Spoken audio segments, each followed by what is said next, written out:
Comienzo en 2 minutos, pero antes un par de avisos económicos.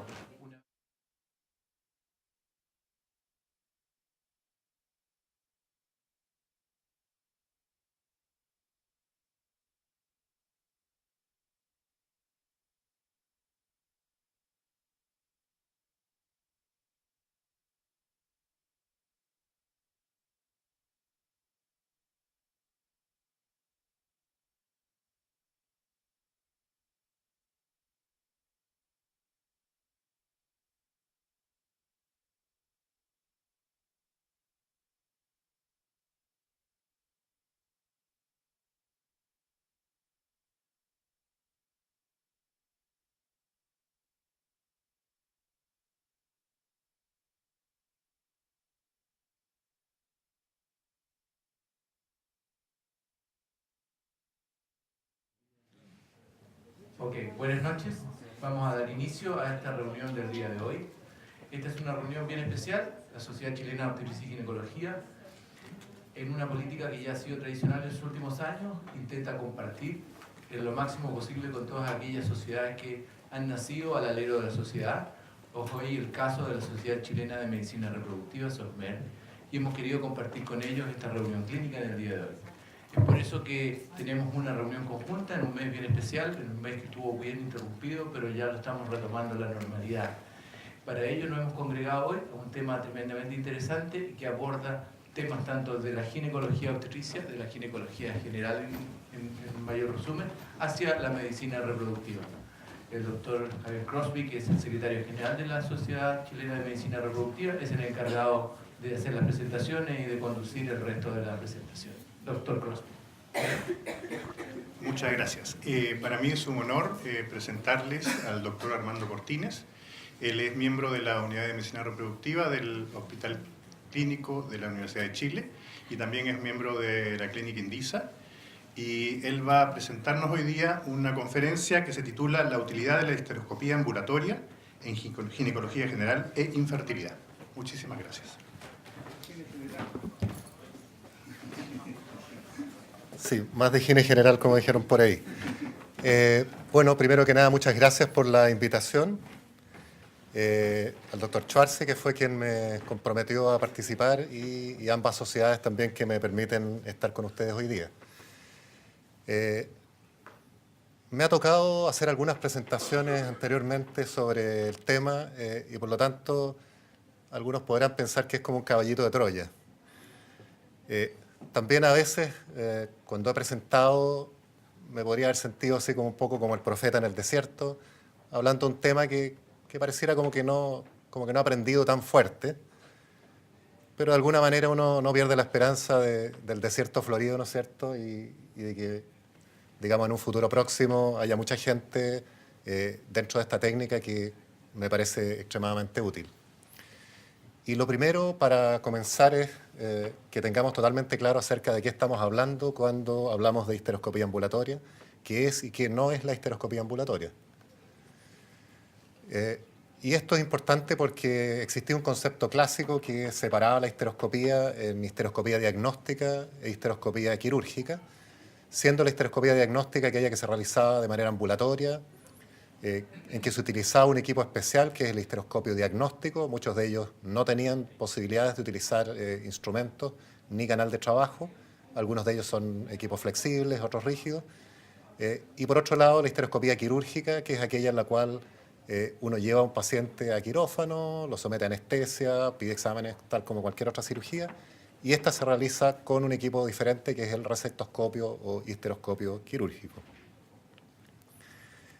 El concepto moderno que deberíamos tener en mente es que hoy en día más bien se habla de histeroscopía ambulatoria versus histeroscopía de quirófano. Y histeroscopía ambulatoria porque no solamente es un procedimiento diagnóstico, sino que es un procedimiento que puede ser resolutivo en un porcentaje importante de casos. Y la histeroscopía de quirófano claramente es aquella que va a requerir el uso de anestesia y todo lo que ya sabemos para las demás cirugías. La tendencia mundial en general es a que más del 75% de los procedimientos de patología endocavitaria pueden ser resueltos a través de histeroscopía ambulatoria y solamente un 25%, que es aquella patología más severa o que por su tamaño o por sus riesgos, digamos, requiere de ir a quirófano y de usar anestesia y tener ciertas precauciones. Este cambio, digamos, y esta posibilidad de tener histeroscopía quirúrgica de manera ambulatoria es gracias a la modernización de los equipos, y dentro de eso, uno de los equipos que más se utiliza y en el que yo tengo más experiencia, que es el histeroscopio de Toki.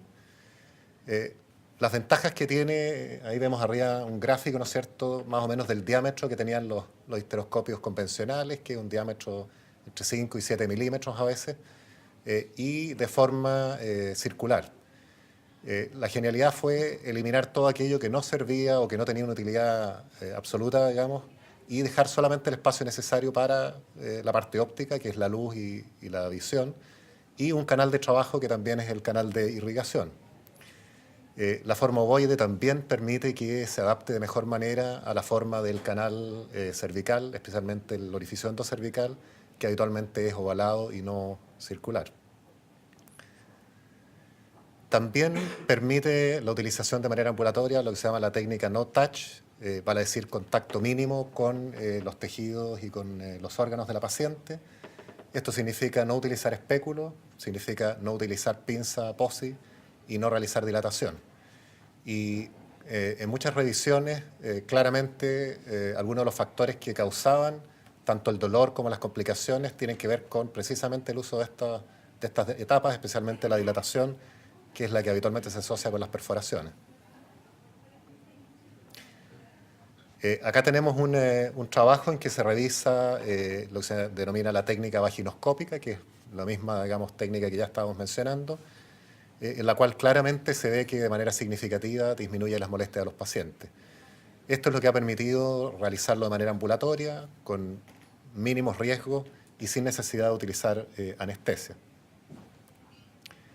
Y como ya está descrito, para aquellos que no han tenido la experiencia de histeroscopía ambulatoria, tengo una grabación, no es muy buena la calidad, pero por lo menos da una idea de cómo se hace. No requiere, digamos, estar en un quirófano, sino en una sala de procedimientos. La cámara no está estéril, por lo tanto, uno puede contaminarse, digamos, una mano, y lo que importa es que el equipo que va a tomar contacto con el paciente se mantenga estéril. Y el acceso se hace, como se ve, digamos, sin utilizar espéculos, sin dilatación. Se ingresa visualizando el cuello. Vemos que la anatomía de la vagina y del cuello son bastante diferentes de aquella que conocemos cuando ponemos un espéculo y cuando traccionamos y rectificamos el canal. Y en vez de adaptar el cuello al histeroscopio, lo que hacemos es adaptar el histeroscopio al cuello de la paciente. Esos movimientos de rotación que ustedes veían son muy importantes para que el histeroscopio se adapte a los ángulos del cuello, y uno puede realizar intervenciones de esa manera. Las características de la histeroscopía ambulatoria: no requiere hospitalización, obviamente, no requiere exámenes preoperatorios, no requiere ayuno tampoco. En general tenemos mayor riesgo de reacción vagal con pacientes que están en ayuno prolongado. No se utiliza anestesia, a lo mejor ven por ahí descrito la utilización de anestesia paracervical, normalmente no es necesario utilizarla.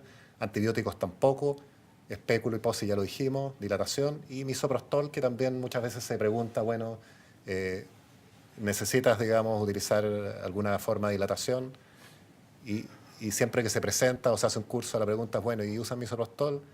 Y la verdad es que ya hay varias revisiones que en el fondo lo que dicen es que el misoprostol no solo no es necesario, sino que muchas veces puede aumentar las molestias de los pacientes.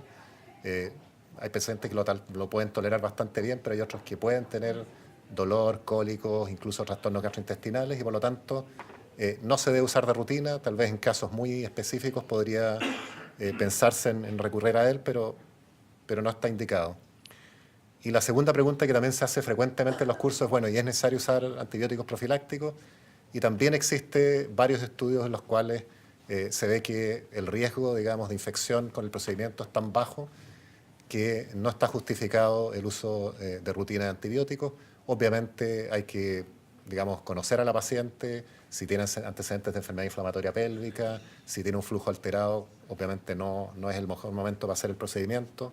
Ahí hay que usar antibióticos previamente y realizar el procedimiento después. Por lo tanto, tampoco utilizamos antibióticos profilácticos.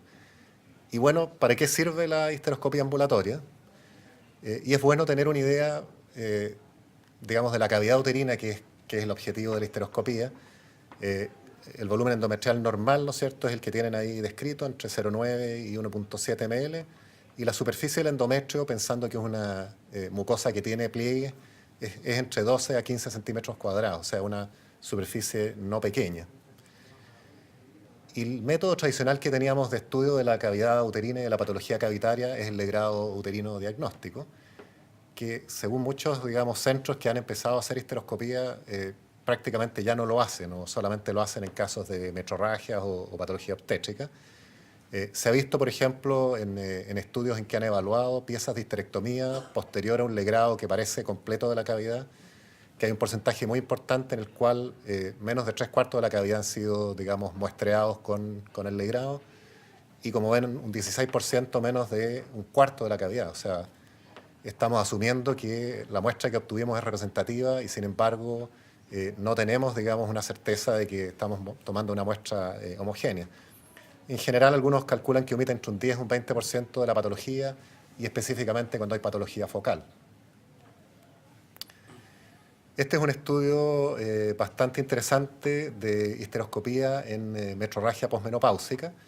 Este grupo lo que hizo fue realizar histeroscopía diagnóstica sin realizar ningún tipo de intervención en ese momento. Posteriormente, otro médico hizo el legrado uterino como lo hace habitualmente, y posteriormente repitieron nuevamente la histeroscopía. Y el resultado, tenemos a la izquierda lo que informó la biopsia por el legrado y a la derecha la histeroscopía.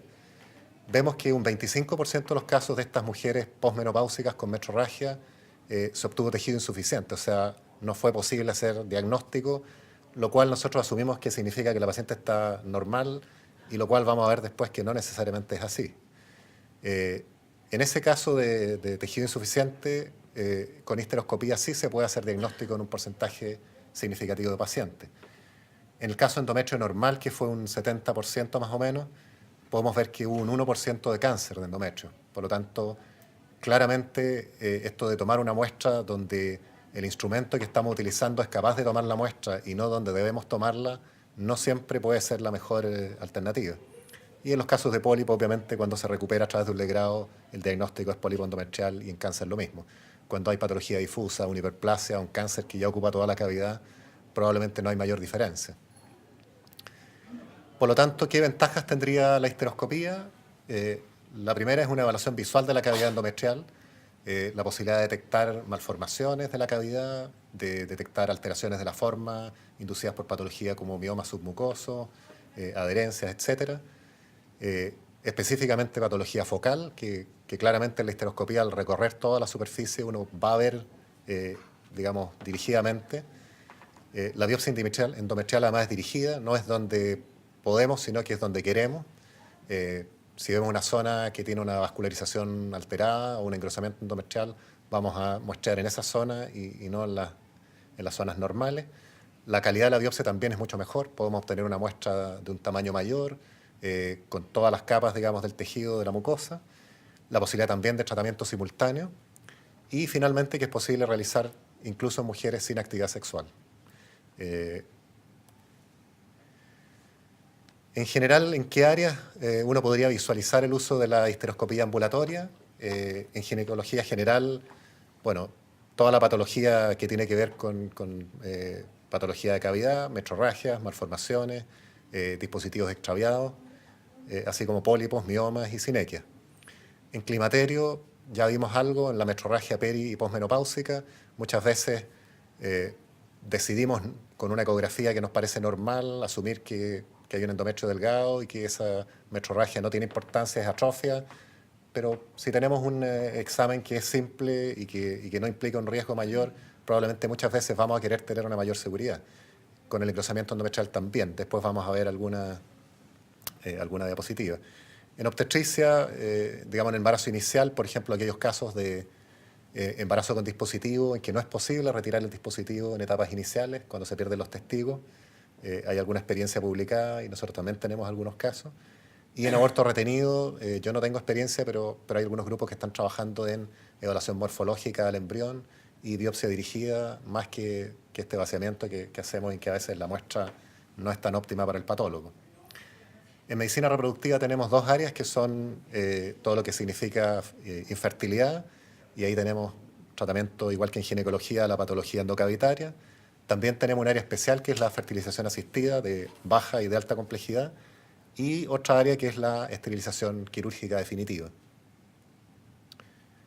En ginecología, esta es la imagen que uno tiene, por ejemplo, con el histeroscopio de Toki.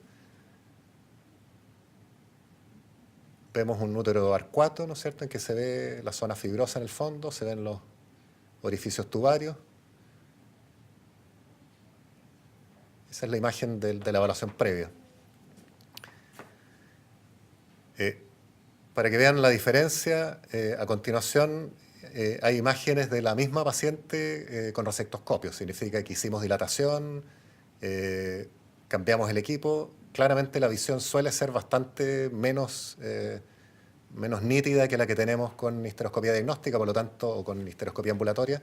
Por lo tanto, muchas veces, aunque tengamos una patología conocida, por ejemplo, un mioma submucoso, podemos hacer una evaluación previa con histeroscopía ambulatoria, ver si la vascularización es muy importante, se puede hacer coagulación incluso en esa instancia, y planificar nuestra cirugía y no encontrarnos con la sorpresa cuando estamos con la resectoscopía de que el mioma era más grande de lo que pensábamos o que, digamos, sus características lo hacían más complejo. La biopsia de endometrio, ahí vemos, por ejemplo, una zona de endometrio engrosado.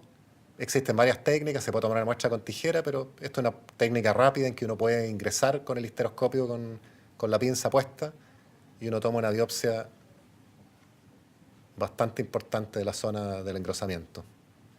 No se demora más de 5 minutos en hacerlo.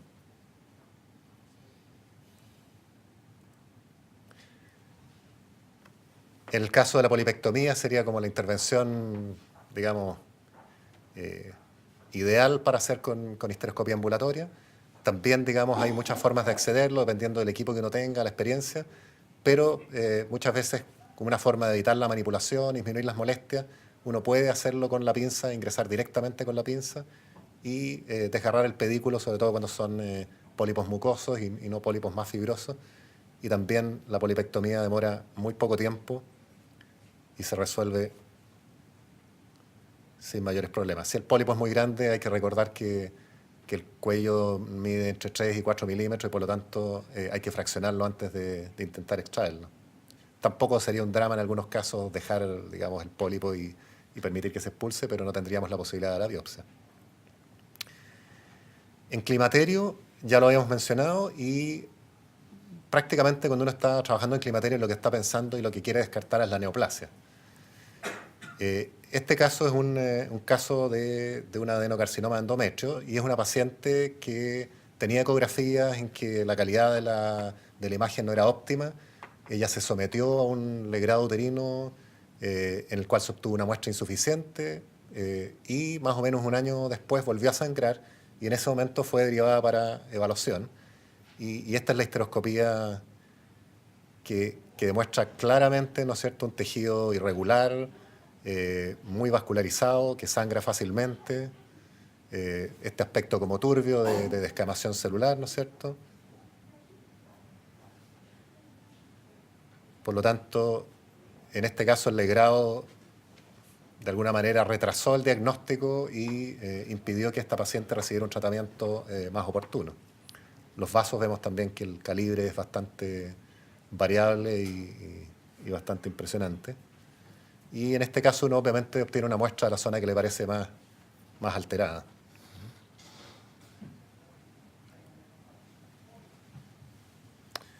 Este es un trabajo en el cual se realizó histeroscopía en pacientes posmenopáusicas asintomáticas que no estaban recibiendo terapia de reemplazo hormonal y vemos los hallazgos histeroscópicos. Los grosores endometriales van entre 6 y 20 milímetros. Obviamente, a medida que avanzamos a los 20 milímetros, todos esperaríamos tener un mayor número de cánceres. Sin embargo, si ustedes ven en el grupo de 6 a 10 milímetros, en este caso tuvieron 4 casos de adenocarcinoma. Por lo tanto, todos estos cortes que a veces se hacen tampoco son tan absolutos y digamos, hay que estar bastante atentos a que algunas mujeres que no tienen metrorragia también podrían ser portadoras de cánceres. E incluso hay gente que ha hecho algunos estudios, encuestas, y en estas encuestas de poblaciones más o menos importantes, lo que se manifiesta por los pacientes es que ellos quieren tener el 100% de certeza de que no tienen un cáncer endometrial, y que están dispuestos a someterse a exámenes que pueden ser molestos, incómodos o dolorosos en algunos casos, pero no les hace, digamos, una mayor ventaja solamente el tener un seguimiento que le da una probabilidad, digamos, de que no tienen este cáncer, sino que dentro de lo posible quieren tener la máxima seguridad.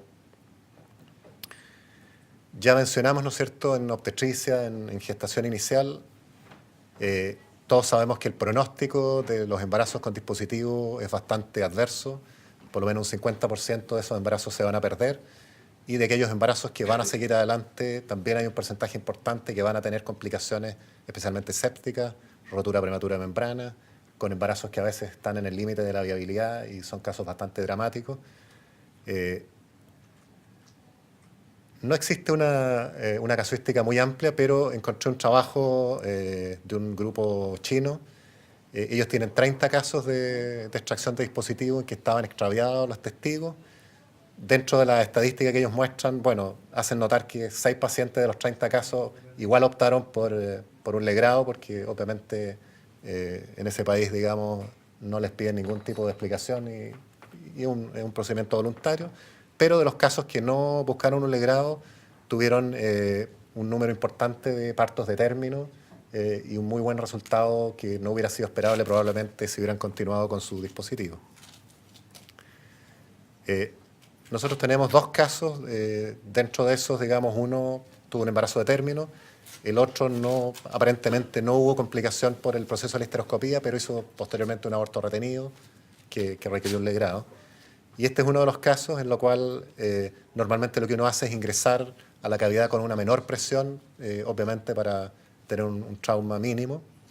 A la izquierda y abajo vemos el saco gestacional, ¿no es cierto?, que está bajo la decidua.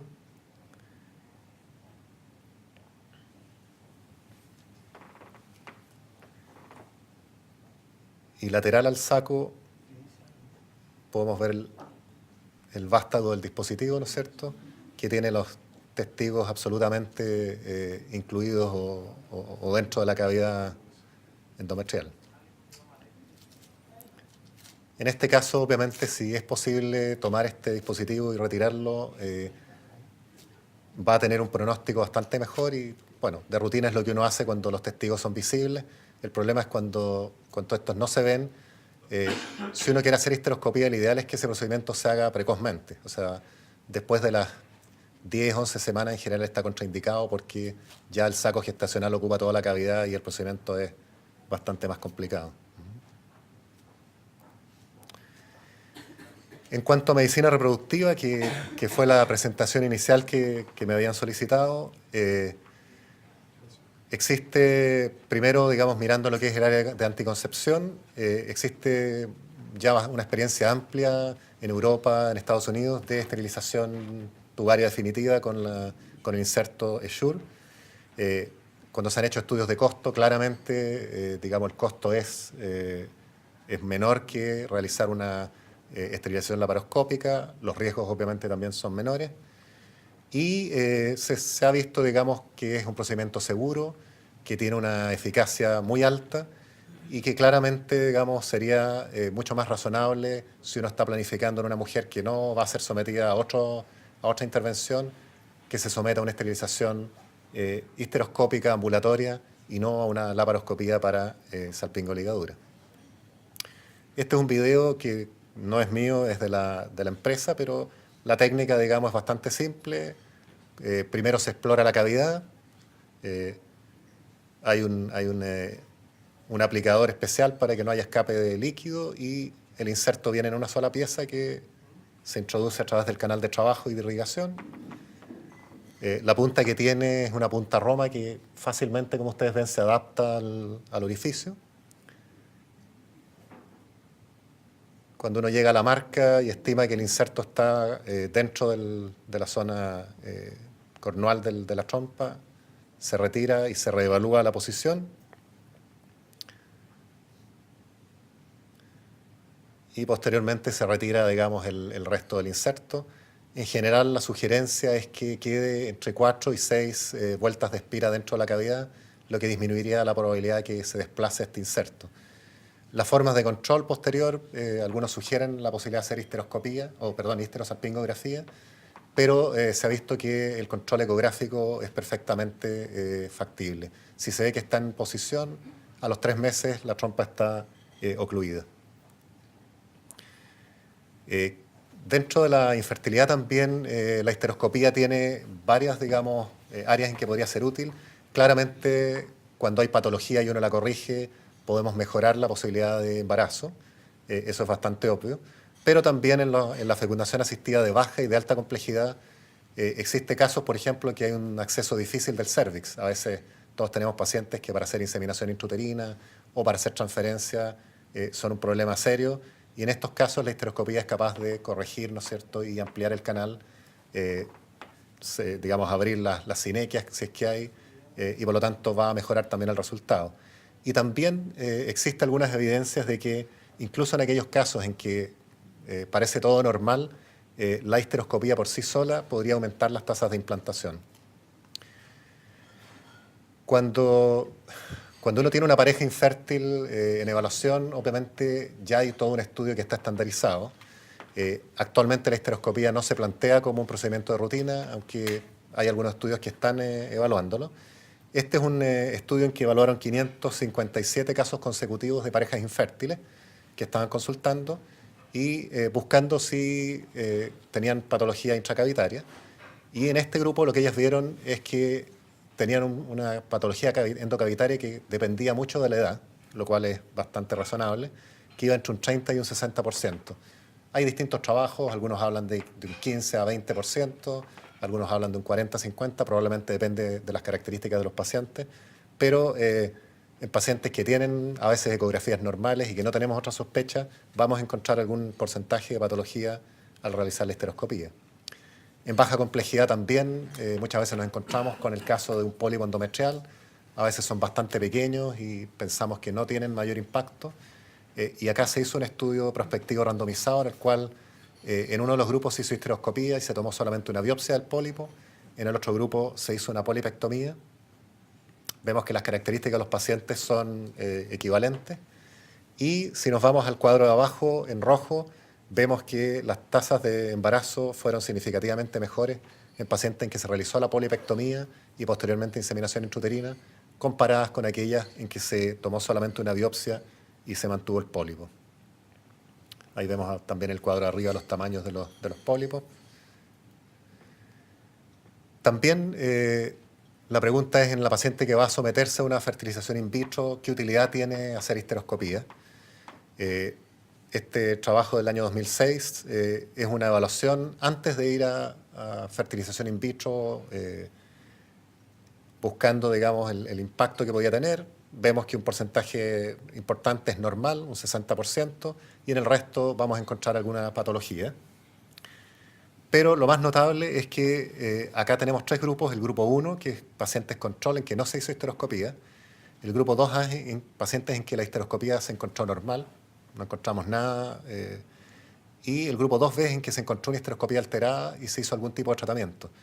Y como podemos ver, las tasas de embarazo clínico y de nacidos vivos son significativamente más altos en aquellos que se hicieron histeroscopía, independiente incluso de que no tuvieran patología. Este es un metaanálisis de la utilidad de la histeroscopía y posterior fertilización in vitro, en la cual se ve que, revisando los trabajos existentes, favorece la realización de la histeroscopía previo a la fertilización in vitro. Hay más trabajos también en casos de fallas de implantación con embriones de buena calidad, que serían los casos en que probablemente tenemos mayores dudas de que puede haber un factor uterino más importante. Este es otro estudio también. Abajo vemos histeroscopía versus no histeroscopía en pacientes con al menos 2 intentos fallidos de fertilización in vitro. Claramente favorece histeroscopía.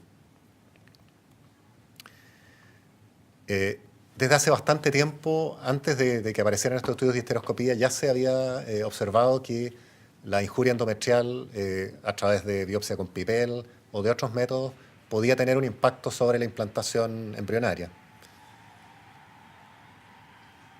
Acá hay un artículo más reciente del año 2009 en que intenta explicar el por qué podría ocurrir esto a través de un tipo de células que son las células dendríticas, que son células del sistema inmune, que son residentes en el endometrio y que de alguna manera estarían generando localmente características particulares que van a mejorar la implantación del embrión. Hay otras propuestas, digamos, de cuáles podrían ser las causas. Hay estudios también con microarray, digamos, de expresión génica, en que se ve cambios y en general la recomendación es que se realice en el ciclo previo al tratamiento de fertilización in vitro, que sería lo que está demostrado que aumentaría las tasas. Por lo tanto, la evidencia en general habla de que la polipectomía por histeroscopía aumenta la tasa de embarazo en inseminación intrauterina, como lo vimos, que la histeroscopía en fertilización in vitro con falla de implantación va a aumentar las tasas de embarazo y que la histeroscopía previa a la fertilización in vitro también, incluso en aquellos pacientes en que se encuentra la histeroscopía normal. Lo que está por demostrar y que claramente, digamos, es el siguiente desafío es qué utilidad tiene realizar histeroscopía en toda mujer infértil. Eso, digamos, obviamente está por demostrarlo, pero también hay que considerar qué herramienta estamos utilizando. Cuando estamos hablando de histeroscopía ambulatoria, cuando tenemos un tema de costos que no es tan significativo, de riesgos muy bajos, claramente las decisiones pueden ser distintas. Un poco lo que pasó con la ecografía cuando recién llegó, en que uno pedía ecografía cuando encontraba un examen físico alterado. Y hoy en día la ecografía es prácticamente parte del examen físico. También existen condiciones especiales en medicina reproductiva, como es el caso, por ejemplo, de pacientes con hidrosalpinx.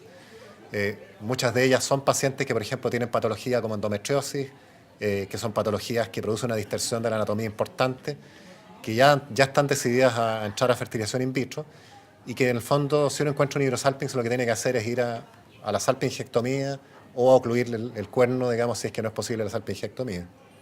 En este caso también existe algunos estudios que muestran que la inserción del Essure podría ser una alternativa menos riesgosa que someter a una laparoscopía al paciente.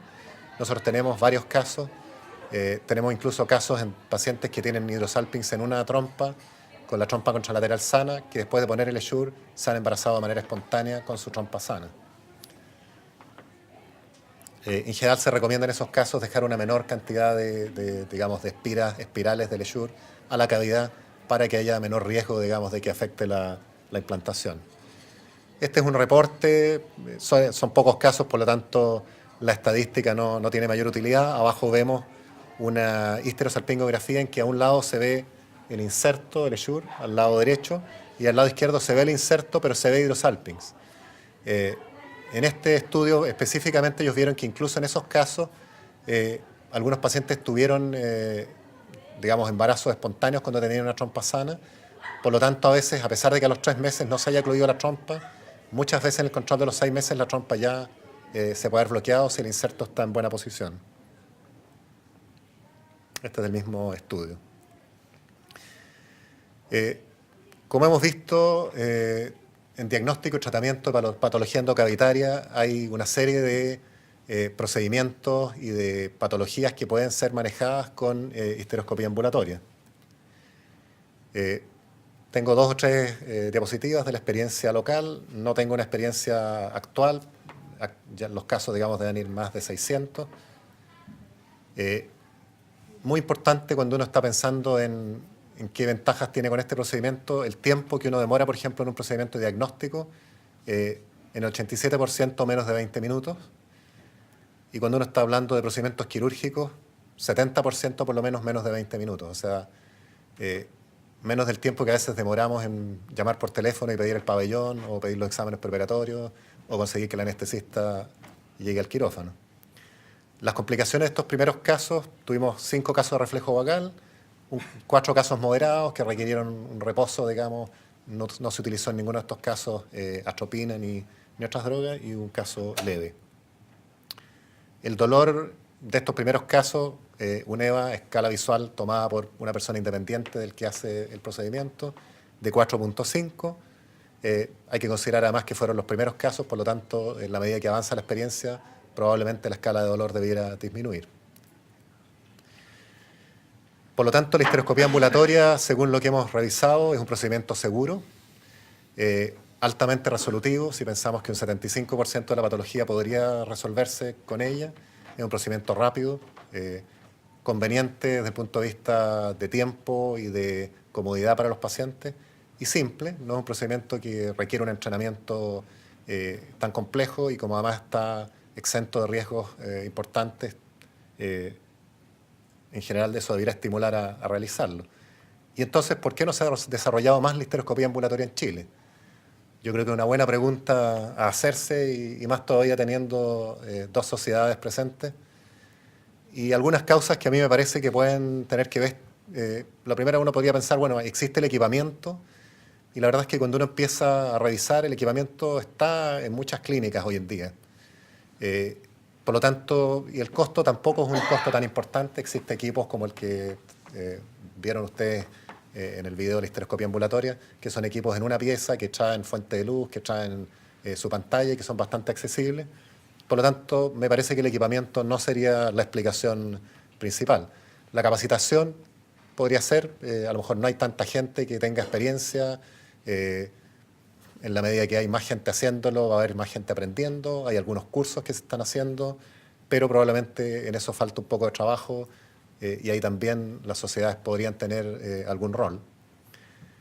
Problemas administrativos, y puede parecer menor, pero hay varios lugares que tienen los equipos y que por problemas administrativos no han sido capaces de instalarlos de esta forma ambulatoria. Que cómo lo hago, que cómo lo cobro, que dónde lo instalo y si le pasa algo al paciente,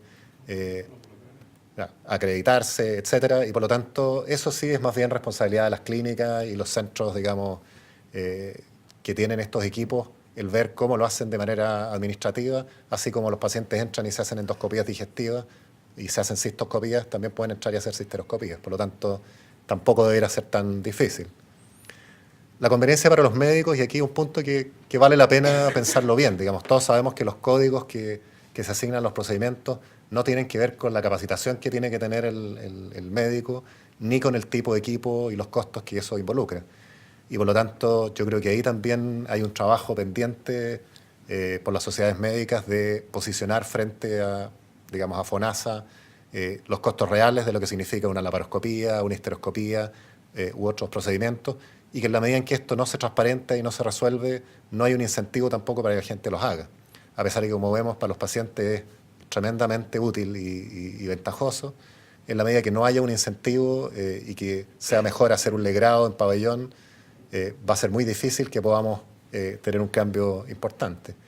Y también están los prejuicios, que a lo mejor uno no lo ha hecho, pero le parece que no, le va a doler a los pacientes, a lo mejor no lo voy a poder hacer y voy a quedar mal. Entonces, yo creo que hay una mezcla, digamos, pero es importante por lo menos trabajar en lo que a cada uno le corresponde, porque desde el punto de vista de los pacientes me parece que así como un día entró la laparoscopía y reemplazó la cirugía abierta, hoy en día la histeroscopía ambulatoria debiera ir reemplazando la histeroscopía en quirófano, y esa es una tarea que tenemos pendiente. Y esas son algunas imágenes de cursos que se están haciendo una vez por año, en que se utilizan simuladores y cajas especiales, y que posteriormente existe la posibilidad de realizar histeroscopía en pacientes reales en 2 o 3 casos, cada uno de los que se forman. Estos son los cursos del Instituto Europeo, pero digamos, puede haber otros grupos que hagan formación y que digamos, promuevan este tipo de técnicas. Muchas gracias.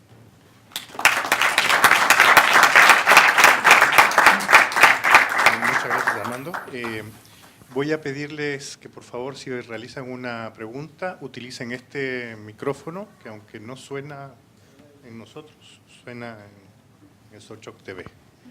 ¿Alguien quiere hacer una pregunta?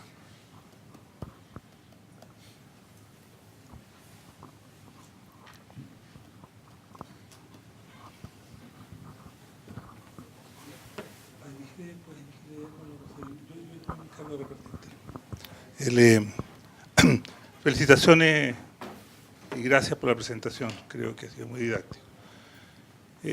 Creo que hoy día no hay que comparar el legrado con la histeroscopía. Yo creo que el legrado ya pasó. Y tú mismo lo anunciaste en algún momento, ¿no es cierto?, es la biopsia con una cánula aspirativa de cualquiera de los modelos que son eficaces, y hay estudios hartos comparativos con relación con legrados y qué sé yo. después, posteriormente, me voy al final de tu parte. Yo creo que ahí falta una cosa fundamentalmente, que es la falta de conocimiento de la técnica. Cuando Betoki llegó hace 12, 13 años al servicio a hacernos una demostración, yo me declaro uno de los escépticos que iba a hacer en ese sentido. Y realmente, bueno, era Betoki, te digo yo, pero después se vio que era algo reproducible y que se podía hacer, y tú mostraste la casuística que se hace ya, pero sin estar exento de problemas administrativos como en nuestro hospital, ¿no es cierto?, de material, etcétera, etcétera. Así que, por lo tanto, yo creo que, sobre todo hoy en día, con el recurso de anestesia tan restringido que tenemos a nivel país, es una tremenda oportunidad, y nosotros como dos sociedades, de difundir estas técnicas. Como tú bien dices, los equipamientos no son de precio estratosférico, hay equipos nacionales que pueden encargarse de capacitación en provincia, y es una tarea, yo creo, que asumir totalmente en ese sentido.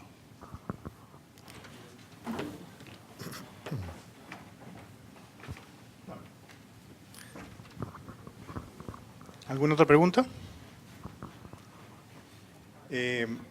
No sé si ustedes quieren comentar algo, pero la verdad es que una de las ventajas que tienen esta metodología, nosotros en nuestra clínica no la podemos utilizar porque es un procedimiento que no se puede hacer ambulatoriamente. En la clínica no se hace nada ambulatoriamente, no te dejan hacer nada en las consultas, hay que ir a pabellón. Y aún así yo tengo entendido que se hace bastante en la clínica, es bien utilizado. Sí, bueno, digamos, hay conceptos como son la sala de procedimientos que permite realizar algunos procedimientos. Ahí hay un tema, digamos, administrativo de cada centro, pero es posible realizar intervenciones menores en salas de procedimientos, y acá en este caso la histeroscopía podría perfectamente realizarse. Así como se realiza la cistoscopía, yo no sé, me imagino que en muchas clínicas se realizan cistoscopías y endoscopías digestivas, y sin embargo no se hace histeroscopía ambulatoria, eso no es muy comprensible. Esto es un problema de Joint Commission y la acreditación de la clínica, y las cosas endoscópicas también se hacen con, no sé si es pabellón, pero por lo menos con anestesista. Sí. Sí. Bueno, muchísimas gracias, Armando. Muchas gracias a todos. Gracias a todos por estar aquí presentes.